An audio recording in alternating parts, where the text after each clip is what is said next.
Assalamualaikum warahmatullahi wabarakatuh. Salam sejahtera untuk kita semua.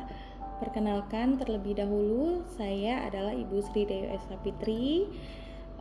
Saya adalah dosen pengampu mata kuliah Pendidikan Kewarganegaraan untuk kelas ini, untuk kedepannya ya. Oke, hari ini saya akan menjelaskan bagaimana kita tentang overview mata kuliah Pendidikan Kewarganegaraan seperti apa dulu gitu ya. Jadi kita melakukan perkuliahan kedepannya itu seperti apa. Untuk yang pertama, saya ada kontrak perkuliahan nantinya. Kontrak perkuliahan saya yang pertama adalah karena kita melakukan kelas online, maka dari itu bagi teman-teman yang tidak bisa absensi atau terlambat absensi, sehingga tidak melakukan absensi, saya akan tetap melakukan alpha walaupun berbagai macam nantinya alasan ya. Jadi saya harap kalian tidak lupa untuk melakukan absensi pada setiap pertemuan perkuliahan saya. Dan yang kedua adalah karena mata kuliah ini adalah mata kuliah project based learning, maka dari itu saya diharapkan kalian melakukan dalam melakukan kerjaan kelompok itu kompak gitu ya, karena kalau tidak maka nilai UTS dan UAS-nya kalian tidak ada. Oke, saya akan menjelaskan untuk overview mata kuliah Pendidikan Kewarganegaraan. Yang pertama adalah mata kuliah ini, Pendidikan Kewarganegaraan ini adalah mata kuliah yang project based learning. Apa itu PBL? Yaitu kalian melakukan perkuliahan di luar lapangan atau di lapangan ya, maksud saya. Jadi tidak di kelas gitu, dengan melakukan media gitu ya. Terus yang kedua adalah mata kuliah ini kita tidak mempunyai ujian atau UTS dan UAS. Jadi setelah nanti musim ya, atau apa namanya, bukan musim, maksudnya dalam menjelang UTS dan UAS untuk mata kuliah yang lain, kalian dalam mata kuliah Pendidikan Kewarganegaraan ini tidak ada namanya UTS dan UAS. Nanti akan diganti dengan penilaian tugas-tugas kalian yang membuat proposal yang nanti akan saya jelaskan gitu ya. Ketiga, mahasiswa diwajibkan untuk mengerjakan proyek. Maaf sebelumnya saya tadi bilang kalian harus membuat proposal, maaf ya. Jadi maksud saya adalah membuat proyek. Proyeknya nanti akan saya jelaskan seperti apa ya. Jadi mahasiswa nantinya akan melakukan perkuliahan ini hanya akan melakukan project atau mengerjakan tugas-tugas yang setiap pertemuannya ada ya gitu, untuk menambah nilai untuk mengisi nilai UTS dan UAS. Yang keempat, nilai akhir mata kuliah ini diambil nilai project. Nah, sudah saya jelaskan, nanti nilai-nilai dari kalian melakukan project ini nantinya itulah yang akan kalian dapatkan, nilai UTS dan UAS kalian ada di situ ya. Jadi yang kelima, saya akan memaparkan materi secara detail dengan tatap muka secara via Zoom. Kalau misalnya saya tidak bisa melakukan via Zoom atau nanti kita terkendala apa, kalian ada di lapangan atau sebagainya, nanti kita bisa chat di grup WhatsApp.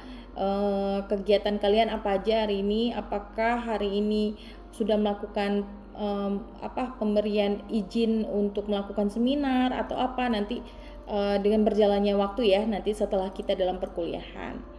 Terus nantinya setiap kalian melakukan project atau terlibat proses pelaksanaan project, nanti saya akan mendampingi. Jadi setiap minggu saya akan tanyakan bagaimana proses project kalian nantinya ya. Terus terakhir adalah saya akan mengingatkan beberapa dari bentuk tugasnya. Jadi yang pertama, untuk pertemuan pertama ini kalian membentuk kelompok proyek, yaitu untuk satu kelompok maksimal 5 mahasiswa. Jadi saya minta nantinya satu kelompok itu terdiri dari 5 mahasiswa yang terdiri dari ketua dan 4 anggota. Dan kedua, setiap kelompok dapat memilih topik sebagai berikut. Ada beberapa topik, sebentar saya lihatkan. Yang pertama adalah cinta tanah air. Cinta tanah air atau negara, nanti kalian itu temanya cinta tanah air, gotong royong, dan satu lagi hak asasi manusia. Jadi kalian boleh pilih tema itu, nanti judulnya kirim dulu ke saya, nanti saya akan merevisi atau mengokekan atau meng-ACC kalian akan membawakan tema apa untuk melakukan proses project ini ya. Lalu nantinya kalian juga melakukan observasi lapangan dulu sebelumnya. Jadi kalian mau lakukan di mana nih? Misalnya di seminarnya bisa di sekolah, bisa di lingkungan rumah, itu juga bisa ya. Terus yang keempat, melaksanakan kegiatannya bisa jadi sosialisasi ataupun edukasi. Nanti kalian, jadi proyek ini berbentuk dalam dokumentasi, jadi berupa video pendek, poster, dan press release. Untuk video pendeknya nanti akan saya kirimkan contohnya. Kalian bisa lihat contohnya yang nanti udah saya kirim. Kalian buat, dimasukkan ke dalam YouTube.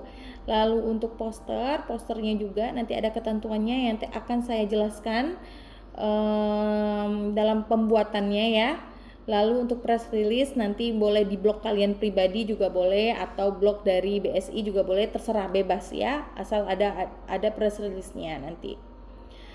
Untuk ketentuan video dokumentasi dan berbasis proyek kemanusiaan ini nantinya akan saya kirimkan syarat-syaratnya, yaitu kayak misalnya diunggah ke YouTube, terus durasinya 5-10 menit, ukuran pixelnya 720p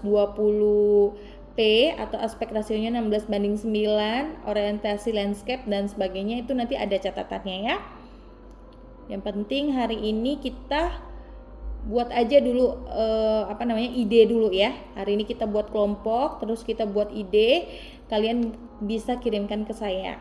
Terus ke yang terakhir adalah konsepnya untuk buat posternya juga sama, nanti akan saya kirimkan ketentuannya. Ada ukuran poster 1080 x 1920 pixel dengan resolusi minimal 150 pixel.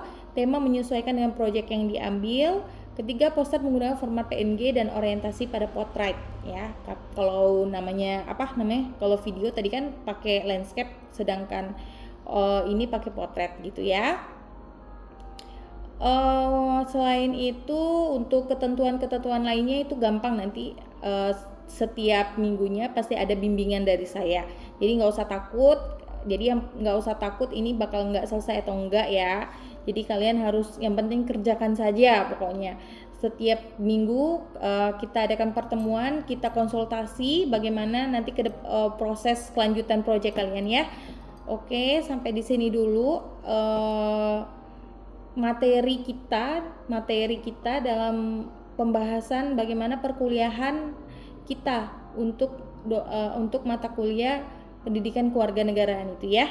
Oke, baik, saya akhiri. Jika ada yang ingin bertanya silakan di grup WhatsApp, dan boleh saya sekali japri saya juga boleh. Oke, assalamualaikum. Saya akhiri, assalamualaikum warahmatullahi wabarakatuh.